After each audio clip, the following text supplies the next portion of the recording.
C'est pourquoi dans la traduction Congo, on dit Waluka ngangu, wanuka yengangu.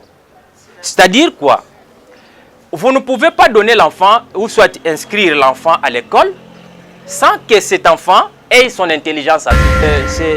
C'est l'os-là qu'on a sculpté. Hein? On a mentionné des mentions, une centaine de formules mathématiques. Actuellement, c'est un prix qu'on donne aux scientifiques en Belgique. Mais os d'Ishango, quand on parle de l'os d'Ishango, Ishango, c'est notre village. Il y a un village qui se trouve entre Beni et Butembo. C'est un os qu'on a découvert en 1900, je pense, je n'oublie pas, en 1959 par les Belges. Un Belge qui a découvert un os.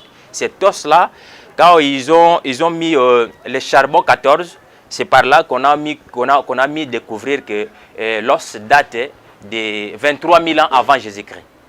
Alors, si l'os date de 23 000 ans avant Jésus-Christ, c'est cela qui nous montre qu'en Afrique, principalement au Congo, nous avons école. Et qui est forgeron? Un forgeron, c'est un savant qui fabrique des outils. Mais tandis que dans les royaumes Congo, nous avions des bateaux, nous avions des chemins de fer, nous avions des véhicules qu'on appelle kumbi. Nous avons des lukalu, qu'on appelle des trains. Donc, il y a toute une vie qui était dans les royaumes Congo. Beaucoup de films, il y a bien, par émission, il y a bien, où ils allaient au lundi, ils vont comprendre pour bénéficier de quelque chose. Recam TV Monde, Recam TV Monde, Recam TV Monde. Abonnons-nous massivement. Ngai, ne sais pas abonnement nanga. Yango Recam TV Monde, apisi bino bara ngo nini yango yo sene mako na kata YouTube nkombo Recam TV.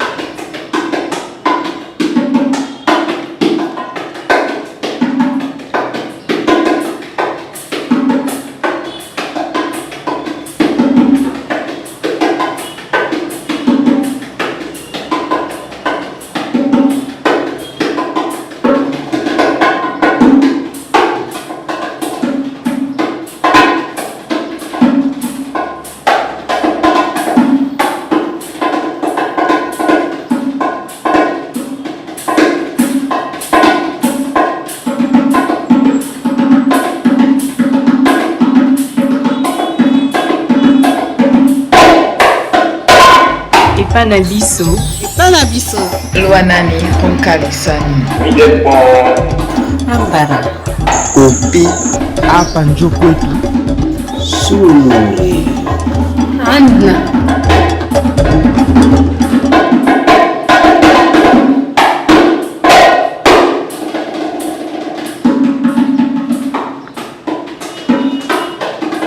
L'école africaine et la diffusion de la culture, aussi le rite d'initiation, c'est en tout cas ce que nous allons parler aujourd'hui dans Chez nous, votre émission d'histoire d'Afrique. L'Afrique a besoin de rentrer chez elle-même pour se constituer de nouveau. Bonjour madame, bonjour messieurs, de partout vous nous captez à ce net moment à travers la République démocratique du Congo et partout ailleurs. Bonjour, bienvenue à tous.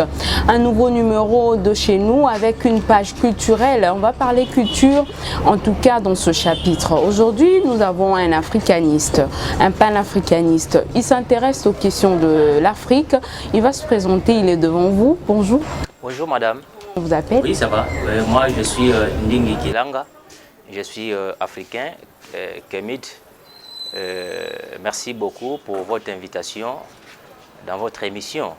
L'émission est la vôtre et la nôtre aussi. Vraiment, on est chez nous là.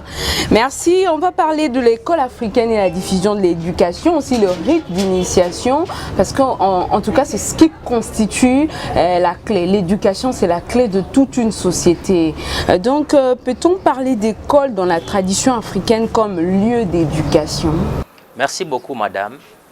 D'abord, quand nous parlons de l'école, l'école, c'est le milieu par excellence qu'on éduque une personne. Mais avant qu'on ne puisse parler de l'école, il faudrait qu'on puisse parler d'abord de la maison. La maison, là-bas, il y a aussi les parents qui font le travail très important parce que l'enfant est né dans la famille. Lorsque l'enfant est né dans la famille, c'est le corps qu'on est en train de fabriquer dans la famille.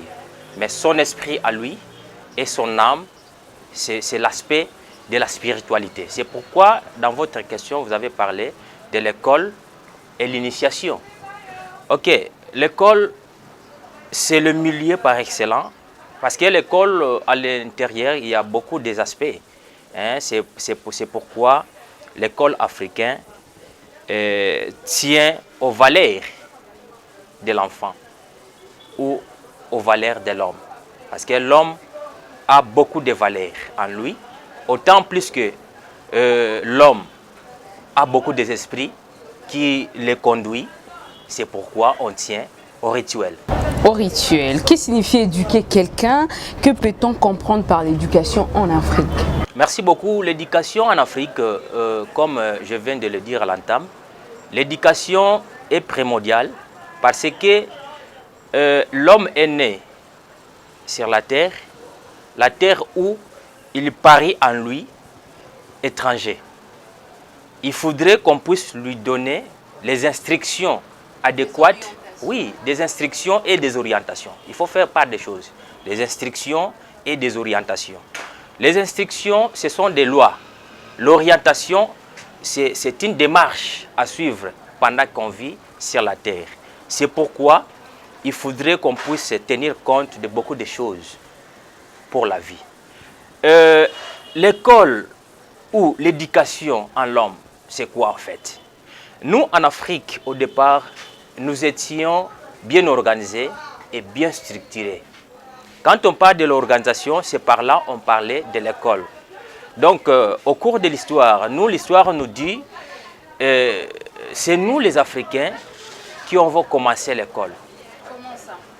Parce que si nous prenons Nubi, qu'on appelle Nubia, c'est par là où une agglomération qui a montré au cours de l'histoire où il y avait une importance de marée humaine. En Égypte, comme le disent les Européens, en Égypte, c'est par là on nous montre où il y avait quand même les universités. Quand on parle de l'université au monde, c'est nous les Africains qui ont commencé l'université. Alors, on nous parle de Tombouctou. Au Mali, actuel Mali, c'est là où font partie l'histoire de l'enseignement. Mais au départ, nous y avons l'Éthiopie. C'est là où l'école a commencé. En Éthiopie, c'est là où il a commencé l'école. Parce que notre naissance africaine nous montre que l'homme africain, quand il est né avec une certaine maturité. C'est pourquoi il faudrait qu'on puisse développer l'école qui va enseigner ses enfants.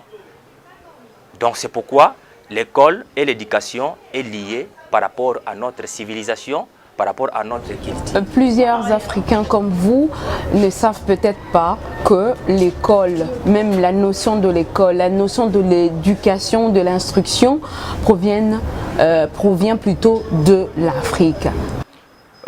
Ça, c'est peut-être les scientifiques qui ont précédé, hein, les scientifiques de mauvais goût, que nous appelons les scientifiques européens. Parce que l'histoire qu'on enseigne ici, chez nous, ce n'est pas la vraie histoire. Donc l'histoire là, c'est l'histoire coloniale.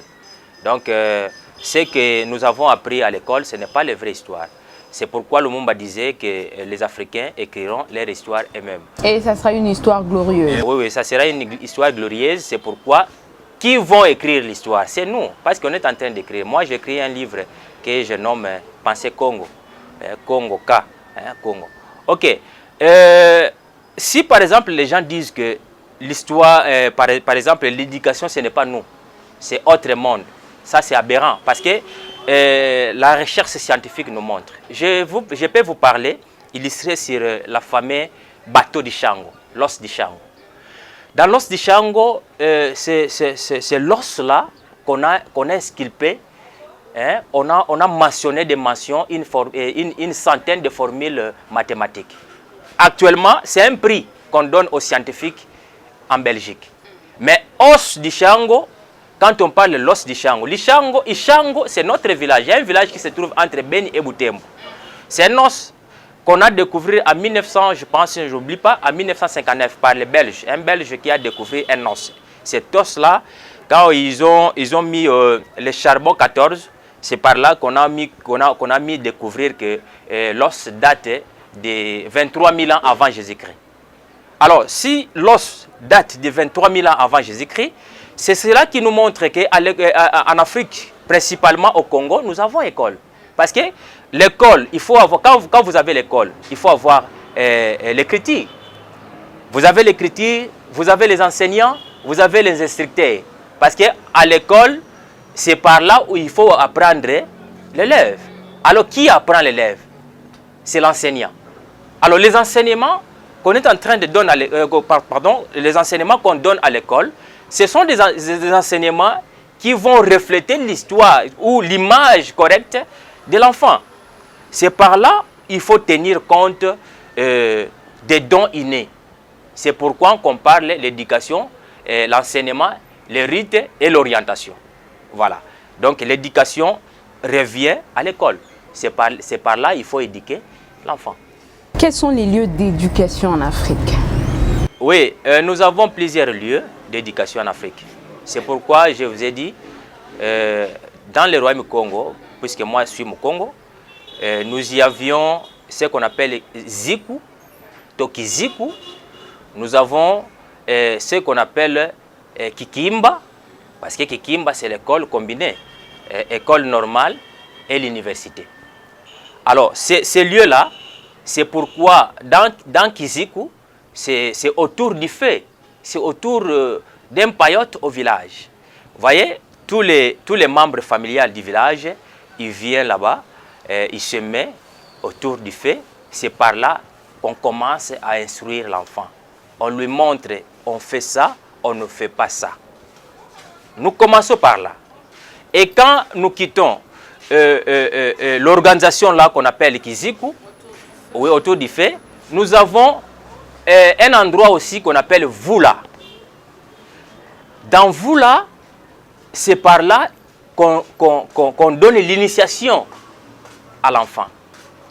Quelle initiation? On initie l'enfant qui a des données spirituelles, on lui donne des données pratiques pour la spiritualité. Mais tandis que dans Kikimba, c'est par là où il y a des scientifiques. Vous savez, madame, chez nous, il y a ce qu'on appelle Ngudingangu et Ngangangangu. Cela veut dire, Ngudingangu, c'est le maire des savoirs. Ngangangangu, c'est ce qu'on appelle les savants. Ok? Si nous allons à l'est du pays, par exemple, chez les Lega, là on parle de Mwami et Kimbirikiti. Alors, c'est-à-dire, quand on amène un enfant dans Kikimba, on inscrit l'enfant à l'école. Cet enfant-là, il n'est pas vide. C'est pourquoi dans la traduction Congo, on dit « Waluka ngangu, wanuka yengangu ». C'est-à-dire quoi? Vous ne pouvez pas donner l'enfant ou soit inscrire l'enfant à l'école sans que cet enfant ait son intelligence à lui. Il faudrait que tenir compte de son intelligence. C'est pourquoi quand l'enfant arrive dans Kikimba, on lui pose certaines questions. Tu es venu faire quoi? Et quand on en pose des questions à l'enfant, si l'enfant a des réponses, il donne. Et si l'enfant n'a pas de réponses, c'est les parents qui répondent. Ok? J'amène mon enfant ici chez vous dans Kikimba, dans l'école, c'est parce que l'enfant a certaines intelligences. Il a aussi des données qu'il peut développer. Et quelles sont ces données? On donne des données de l'enfant et maintenant on prend ces données. À partir des données de l'enfant, on tient compte de ces données et on commence par là. Parce que l'enfant a son intelligence à lui, des dons innés. Maintenant, on commence à instruire l'enfant, à orienter l'enfant par rapport à ces données et les données de la nature. C'est pourquoi l'Afrique avait des potentiels richesses culturelles, des potentiels de richesses en technologie même. Parce qu'aujourd'hui, si nous voulons parler de Mpanzu Ngangula par exemple, Mpanzu Ngangula, c'est un grand savant qu'on appelle Ngangula chez nous dans le royaume Congo. Mais si nous quittons le royaume Congo, nous allons par exemple à Ngipiti. Angipiti et Nubi, nous avons Imhotep, nous avons Toutankhamon. C'est par là des grands savants. On rentre d'abord chez nous ici, dans le royaume Congo, pour parler. Oui, vous avez raison. Je voulais parler de Panzu. Vous venez de parler de Panzu. Oui. Parce que Imhotep, on connaît. Oui. La plupart connaissent. Pareil, hein? Pas beaucoup, mais la plupart. Mais Panzu, là, moi personnellement, je ne connais pas. Okay. Merci. Je sais, madame, quand je vous dis de Panzu Ngangula, parce que dans le royaume Congo, à 1100, pour qu'on arrive à 1200, c'est par là où le royaume Congo est né. Ok, là nous avons deux personnes. Dans les deux personnes, non pardon, trois personnes, nous avons Ntsaku Nevunda, nous avons Mpanzu Ngangula et nous avons Nzinga. Alors, pourquoi ces trois personnalités? C'est parce que les trois personnalités-là représentent le monde Congo. C'est-à-dire, comme nous avons deux mondes que nous voyons en face de nous, le monde physique et nous avons aussi le monde spirituel. Il faudrait alors, comme le monde spirituel a certaines organisations, il faudrait aussi les organisations du monde spirituel se représentent aussi dans le physique. C'est pourquoi la spiritualité Congo, en liaison avec Pemba Kalunga que nous appelons, Pemba Kalunga, donc l'au-delà, on a décidé d'instruire les trois personnalités. Maintenant, Mpanzu Ngangula, il est qui? Mpanzu Ngangula, c'est un savant que nous appelons Ngangula. Vous voyez même le nom Mpanzu Ngangula. Mpanzu, c'est son nom, Ngangula, c'est le nom du savant. Donc Ngangula, c'est un savant. C'est par lui où l'organisation scientifique est née. C'est par lui où l'école Kikimba est née dans le royaume Congo. Vous voyez? Donc, nous sommes dans Mbanza Congo. En Mbanza Congo, là où il y avait siège du royaume Congo, c'est par là où on a érigé l'école qu'on appelle Kikimba pour qu'on puisse organiser les royaumes. Alors, l'école Kikimba fonctionnait en fonction de la nature. Parce que vous ne pouvez pas enseigner les élèves ou les étudiants vague comme ça. Mais on enseigne l'enfant tout en tenant compte des objectifs et des besoins de la nation. C'est pourquoi, comme le royaume Congo, c'était un royaume, après le déclin de l'Égypte, il faudrait qu'on commence d'abord à organiser le royaume. C'est pourquoi on a donné la responsabilité à Mpanzu Ngangula pour qu'il puisse nous fournir des données scientifiques. C'est par là qu'il a commencé à recruter des grands savants, à recruter des instructeurs pour commencer l'école. Donc l'école est née dans le royaume Congo qu'on appelle Kikimba. C'est par là l'organisation a commencé. Et pourquoi on ne propulse pas Panzu? J'espère que si on ne propulse pas Panzu ou on ne parle pas de Mpanzu Ngangula, c'est suite à l'aliénation mentale.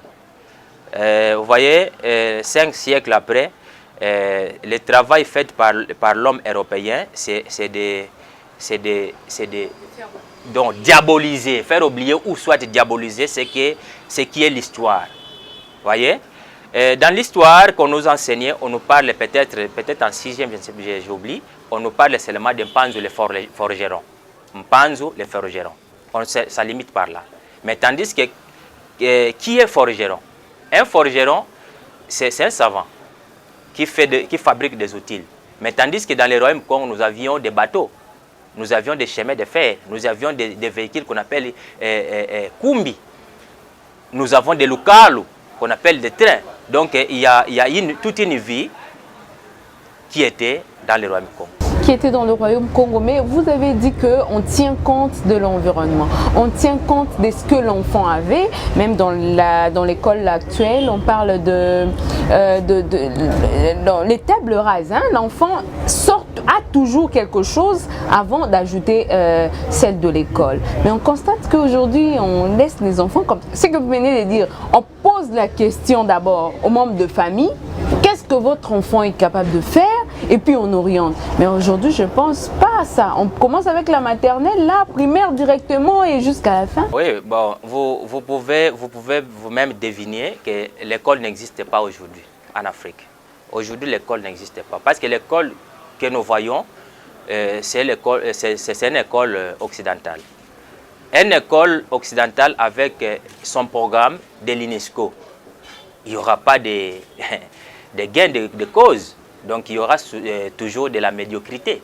Donc, si on tient compte de notre école, on réorganise notre école, vous verrez que non, tous les compartiments vont fonctionner. Alors, tout va fonctionner. Alors, on parle de la culture. Je voulais poser la question, pourquoi, je pense que j'ai posé, pourquoi on choisissait ces lieux-là autour du feu? Pourquoi ces lieux-là pour transmettre de l'éducation? Oui, vous savez, dans une maison, il y a une famille, mais une petite famille, où il y a le père, la mère et les enfants. Là, les esprits sont limités. Mais tandis qu'autour du feu, il y a des grands esprits. D'abord, il y a des grands hommes et des grands esprits. C'est pourquoi, autour du feu, c'est par là où on est en train d'instruire l'enfant pour des choses qu'ils ne connaissent pas. Okay? C'est par là aussi où viennent les lois. Par exemple, quand on dit Nzilansiku, vous pouvez même en cours de route voir un panneau qu'on a écrit Nzila, Nsiku, en Kikongo. Donc, une route interdite. Mais tandis que autour du feu, on commence maintenant à décortiquer. Parce que ça, c'est... Oui. Ça, pourquoi on a écrit Nzilansiku? On se limite Nzilansiku. Mais autour du feu, on démontre que non, on a écrit Nzilansiku, c'est parce que il y a ça, il y a ça, il y a ça. Vous voyez? Maintenant, quand l'enfant entend des histoires là, il se mêle autour des choses, parfois, il est en train de se propulser au-delà peut-être. Mais vous ne voyez pas que, bon, on doit se le dire, hein, nous sommes aujourd'hui dans le monde moderne, vous ne voyez pas que votre façon de faire les choses, là, c'était un peu trop caché et tout. Vous ne voyez pas que ça... Pourquoi ça? Parce qu'aujourd'hui, l'homme blanc a essayé un peu de dévoiler les choses. Hein. Venez tous à l'école, par exemple. On voit tout. Mais là, c'était niveau par niveau. Pourquoi moi, ce que je peux vous dire, que l'école occidentale nous a aliénés et nous a détruits. Donc, on fait quelque chose de qu'est-ce que je peux dire par là? Parce que l'homme blanc a pris seulement notre organisation de l'école, il l'a mené chez lui, et il a pris l'école barbare, il l'a mené en Afrique. Je prends par exemple la code de la route. Vous voyez, dans la code de la route, quand nous conduisons, nous voyons seulement des panneaux qu'on a mis le véhicule et on a écrit non stationnement peut-être.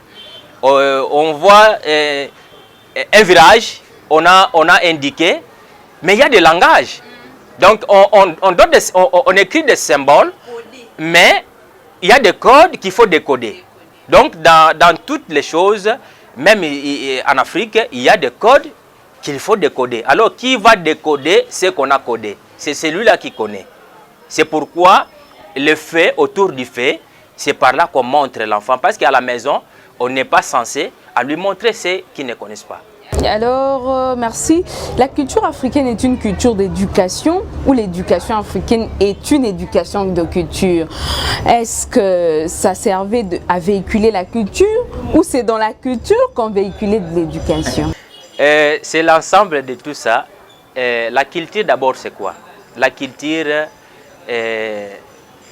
chez nous, on appelle à Kikongo Kikalulu. C'est ça la culture. Kikalulu. Donc, c'est toute une vie. C'est toute une vie. La culture, c'est toute une vie. Dans la vie humaine, il y a l'ensemble de tout. Comme dans la vie humaine, il y a l'ensemble de tout, il faudrait avoir impérativement l'école. Parce qu'on ne peut jamais enseigner l'enfant ou soit orienter l'enfant à la maison. À la maison, il est limité. C'est pourquoi on a choisi les endroits. Il y a certains endroits où on donne de la matière appropriée. Ok?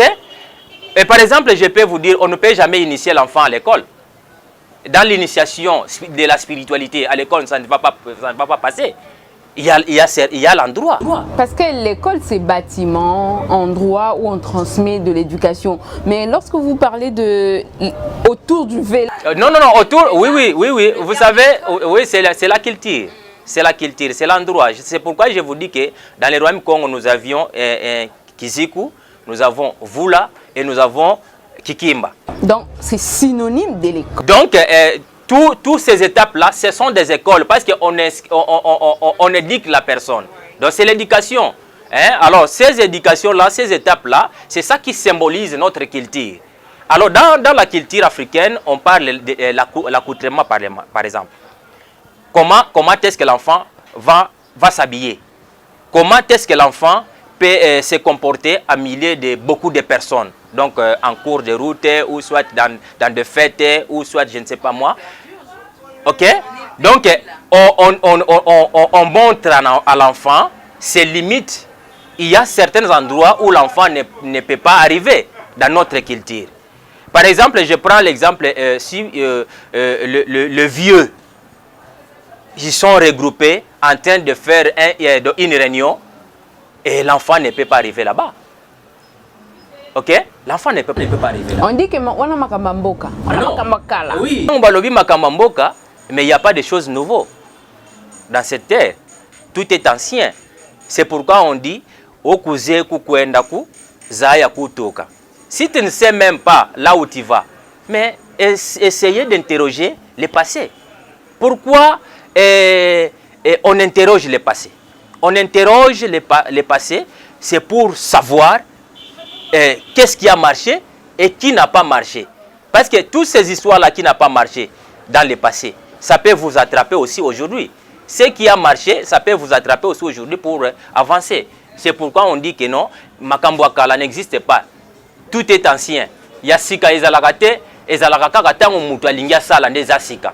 Mais Tango Mutualinga Sala, Ndeko Yeba, Nini Nako Sala. Donc c'est ça. Donc quand l'homme veut travailler, c'est le présent, non? On parle du présent et la future et le passé. Maintenant, le futur, nous ne le connaissons pas. Mais le présent, c'est ce que nous voyons aujourd'hui. Mais le passé, nous devons toujours consulter notre passé. C'est là où il y a notre devenir de demain.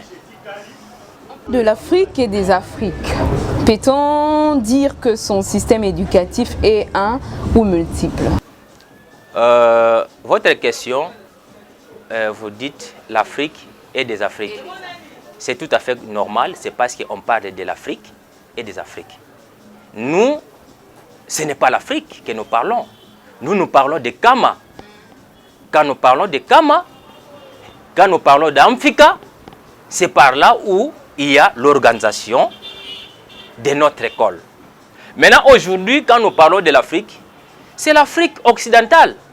Donc, l'Afrique voulue par l'homme occidental, donc l'homme européen ou américain, je ne sais pas, son Afrique à lui, qu'il est en train de vulgariser dans son enseignement. C'est pourquoi il y a multiples systèmes éducatifs en Afrique. Dans tous ces systèmes-là, sont regroupés dans une plateforme qu'on appelle UNESCO. C'est pourquoi, si nous sommes au Congo, Kinshasa, il y a la façon dont on enseigne. Si nous mettons Congo, Brazzaville, il y a aussi d'autres formes qu'on enseigne les enfants. Et par-ci, par-là, c'est toujours comme ça. Et maintenant, si nous allons maintenant en Belgique, en France, tous, ils sont rassemblés autour des idéaux dans l'ère qu'on appelle Union européenne. Mais pourquoi pas nous, l'Union africaine ne fait absolument rien par rapport à l'enseignement? C'est parce que nous sommes colonisés. Donc la colonisation aujourd'hui nous fait freiner à faire véhiculer notre système éducatif ancien. Donc nous devons faire effort, nous les scientifiques. Non, il faut savoir une chose, madame. Si nous parlons de l'indépendance, il y a autour de beaucoup de choses. Aujourd'hui, nous prions comme avant la colonisation. Aujourd'hui, nous mangeons tel que les Belges ont voulu. Par exemple, au Congo, nous ne mangeons pas ce qui est de chez nous. Tel que Thomas Sankara a dit, il faut qu'on enseigne à l'homme africain de consommer ce qui est africain. Est-ce que les gens le font? Non. Donc dans l'indépendance, c'est là où l'homme raisonne de ce qu'il fait pour ses enfants. Au jour d'aujourd'hui, vous ne pouvez pas dire que non. Quand nous allons à l'école, nous apprenons ce qui est ancestral. Non, nous apprenons ce qui est occidental. Qu'est-ce qu'on appelle moderne? L'homme moderne, c'est qui? L'homme moderne, c'est l'homme ancestral qui pratique son ancestralité dans le présent. C'est ça qu'on appelle l'homme moderne. Par exemple, je prends l'exemple, moi je suis scientifique. Je prends un Nkalu, ce qu'on appelle Calebas. Aujourd'hui, on parle du frigo. C'est moderne. Mais ancêtre du frigo, c'est Nkalu. Parce que quand vous prenez de l'eau qui est dans les calebasses, c'est frais. Et quand vous prenez de l'eau dans le frigo, c'est frais, mais ce ne sont pas les mêmes. Le frais du frigo, c'est une maladie. Mais tandis que le frais du calebasse, c'est la vie. Vous voyez? Et vous nous demandez d'avoir de calebasses, par exemple. Nous sommes aujourd'hui 80 millions d'habitants, par exemple, et ici à Kinshasa, c'est plus de 10 millions d'habitants. Et à Kinshasa en particulier, quels parents peut-être on voit peut-être chez les Luba, par exemple, ici à Kinshasa, vous voyez, dans des familles Luba, on voit peut-être des choses comme du foufou là. J'ai oublié le nom. Non, le vrai problème, c'est que nous ne voulons pas de chez nous. Nous voulons les histoires qui sont importées, c'est pour voir. Donc, nous devons faire l'effort parce que... mais il y a possibilité d'avoir des cadres. Mais d'abord, c'est quoi? Nous ne voulons pas cultiver. Parce que les cadres, on les cultive, non? On les plante et puis quand vous récupérez ce que vous avez planté et vous fabriquez votre encalo pour mettre de l'eau à boire. Donc nous ne véhiculons pas notre culture, c'est pour cela, ce sont méconnus. Les gens ne connaissent pas les histoires ancestrales, les histoires qui donnent la vie. Vous voyez? Donc il faudrait qu'on puisse l'en parler, les montrer aussi, peut-être les gens qui ne connaissent pas puissent... Une émission pratique, c'est une obligation. Quel est le modèle éducatif le plus répandu en Afrique? Aujourd'hui, quel modèle? Je sais que les modèles sont multiples. Les modèles sont multiples. Maintenant, comme les modèles sont multiples, nous ne pouvons pas avancer. Nous devons vraiment impérativement retourner chez nous pour consulter notre modèle. C'est cela qui va nous donner le développement. Ok? Aujourd'hui, si nous voulons inventer, par quel modèle? C'est toujours, nous allons se référer par Taylor, Pythagore. Mais tandis que Taylor et Pythagore, ils sont des étudiants ici. Des fruits de l'Afrique. Oui, ils sont des étudiants qui ont étudié en Afrique. Ok? Alors maintenant, nous, pourquoi nous voulons copier l'Europe? C'est parce que nous sommes limités. On ne veut pas valoriser ce que les scientifiques africains ont. Je prends l'exemple de Cheikh Anta Diop. Il a fait beaucoup d'éloges sur la culture africaine. Est-ce qu'on enseigne à l'école? Non. On ne peut jamais enseigner la recherche scientifique africaine à l'école aujourd'hui. Parce que l'école aujourd'hui, ce n'est pas notre école à nous les Africains. C'est l'école occidentale en Afrique. Si nous voulons enseigner nos enfants, il faudrait d'abord commencer par la réforme de l'enseignement. La réforme du système éducatif, c'est cela qui va nous amener à l'invention, c'est cela qui va nous amener au développement. Parce qu'en 1960, 11 jours après l'indépendance du Congo belge, à l'époque le Congo belge, aujourd'hui le Congo, je ne sais pas, démocratique, mais il y a tout un système qu'on a mis en place par Lumumba. Et par ce système, on a voulu que l'homme congolais soit au premier plan, au centre de son enseignement. C'est pourquoi je vous parle de Pierre Moulele. Pierre Moulele, en 1960, lui qui était ministre de l'Éducation nationale, après avoir été nommé, il est allé à l'Inikin aujourd'hui qu'on appelait l'Ovanium. Qu'est-ce qu'il a dit là-bas? On ne veut pas de ce système éducatif laissé par les Belges parce que ce système est aberrant. Donc il y a plein de plagiats. Et si, par exemple, en 1960, il y avait plein de plagiats, aujourd'hui, il n'y a pas de plagiats. Il y a multiples de plagiats parce que le thèse des étudiants de fin de l'année ou je ne sais pas, fin de cycle, ce sont des plagiats qu'on est en train de ramasser dans des internets et dans des livres. Mais tandis qu'un étudiant, c'est celui qu'on doit compter pour la nation. C'est pourquoi je vous parle d'Impanzo Ngangula, parce que là-bas, un étudiant, c'est un savant. C'est un savant. un étudiant de Kikimba, c'est un savant. Un élève ici de l'école Kikimba, c'est un génie. Ok? On néglige aujourd'hui. On n'a pas besoin de lui, on a besoin de celui qui vient de l'Europe. Mais c'est ça le vrai problème. On a des ministères. Ministère des recherches scientifiques, ministère de l'artisanat. Je ne sais pas moi quoi, mais le ministère de l'ancestral, est-ce qu'il existe? Il n'existe pas. Si on prend les histoires pour valoriser notre ancestral, on dit, là, c'est le diable. Diable. Et on va prendre cette question avant de prendre une pause pour entamer le rite. Quel a été l'impact de l'école étrangère sur les systèmes éducatifs africains? Je sais que c'est une question primordiale. Je sais que l'intérêt est multiple, mais ce que nous pouvons retenir, il y a beaucoup de mal dans cette école. Paix de bonheur. Paix de bonheur, pourquoi? Aujourd'hui, nous parlons français. L'émission... Aujourd'hui, nous parlons français, ce n'est pas notre langue. C'est l'école là qui nous enseigne. Et le travail de cette école aujourd'hui, l'école là va faire aussi pour que cette langue que nous véhiculons, ces messages, ne continue pas. Parce que aussi longtemps que le français dominera nos langues, nous n'avancerons pas. Donc l'école occidentale en Afrique nous a laissé beaucoup de plaies aujourd'hui qui nous posent des problèmes à se relever. Donc il faut saquer d'abord l'enseignement là pour qu'on puisse créer notre enseignement. Et je vous promets que nous avons une organisation qu'on va mettre très bientôt là. Qui est seulement du sérieux, parce que nous voulons reconstituer une Afrique nouvelle. Kama, alors Kama veut des hommes intègres, les hommes comme nos ancêtres. Madame, messieurs, on se retrouve juste après pour prendre la seconde partie de cette émission.